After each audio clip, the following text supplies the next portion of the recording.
How do you refinance your mortgage without getting burned? The following series, we're going to go over a couple of techniques to keep you out of trouble, get that rate down without having your expenses outweigh your savings.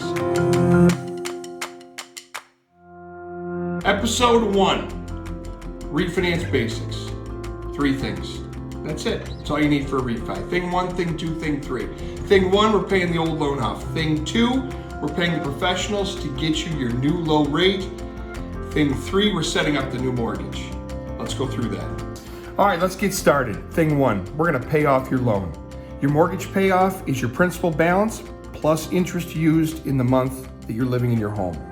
Payoff is always higher than your principal balance. No matter where you go, no matter who your mortgage company is, this will be done correctly, and nobody can take advantage of you with this particular part of a refinance. Thing 2, paying the professionals to get you closed. Underwriting fees should generally be about $1,100. Title charges in the state of Illinois or Wisconsin are going to be approximately $650, and an appraisal should cost you $500. Any additional fees, points, origination fees, application fees, these are all things that cost extra. This is what we have to watch out for. It's okay to spend some money on these fees, but we need to understand our break-even period when we spend money on them. We'll talk about that in future videos. Now we're on to thing 3, setting up prepaids. Setting up prepaids means 2 things. Setting up your new escrow account if you have one, and prepaying the interest from the point you paid off your mortgage in the middle of the month to the end of the month. Let's start with the easy part, prepaying your interest. What this means is whenever you paid off your loan, you simply start paying new interest to the end of the month. Next, the escrow account. If you have an escrow account, it is made up of 2 pieces, real estate taxes and homeowner's insurance. Every month you make a payment, you're adding to a savings account that follows your mortgage around. If you get a new mortgage, you need a new escrow account, and the old escrow account gets mailed back to you 3 to 4 weeks after you close. This can be expensive. Sometimes clients get confused and feel that it's closing costs. It's not. Anywhere you go in the country, any mortgage professional you use, everyone will set up the escrow account the exact same way. This is nothing you need to worry about as far as being taken advantage of. You do need to worry about the cash flow. You'll be setting up sometimes quite a bit of money and then waiting 3 to 4 weeks for your check to come back from your old mortgage company in the mail. It's expensive, but it's safe. Okay, now that we've gone over thing 1, thing 2, and thing 3, let's go over an example. I've got my customer at the top. Closing on July 10th. There will be no mortgage payment on August 1st. The first mortgage payment for the new loan will be September 1st. First part of our worksheet here is that we are going to get rid of your current mortgage, which means we're going to pay it off. So what that means is we take the principal balance of your loan after you made your last payment and we add interest to it to create your payoff. Your payoff, notice, is always higher than your principal balance. If for some reason you have an escrow shortage, in other words, you owe your current mortgage some money for the money they've paid out for your taxes and insurance, we would reimburse them for that as well. That would be an additional fee and would be added to your payoff. We're done with thing 1. Your mortgage is gone. All right, let's move on to thing 2. We're now paying all the professionals to get your new loan set up.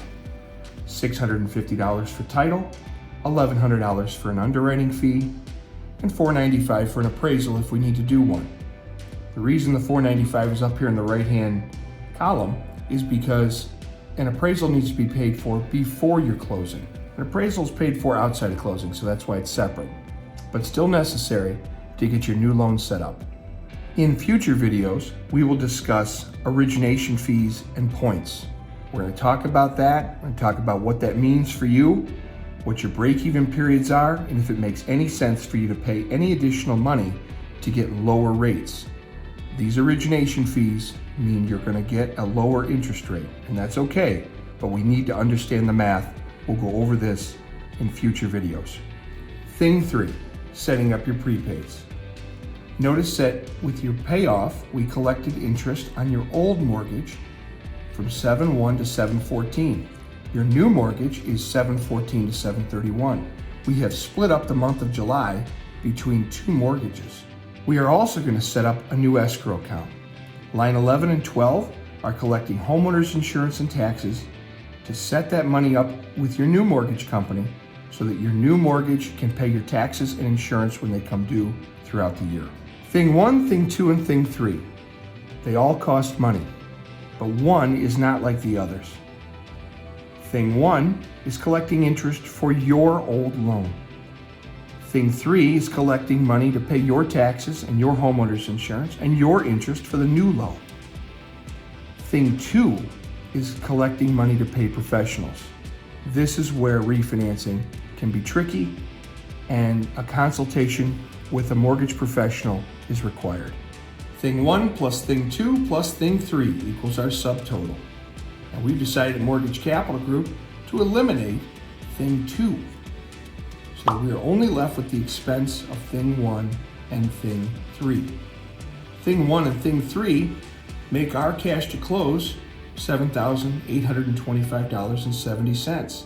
But it's important to remember that the client will be receiving an escrow check back from their current mortgage company 3 to 4 weeks after they close, and the August 1st mortgage payment is in Thing 3 and Thing 1.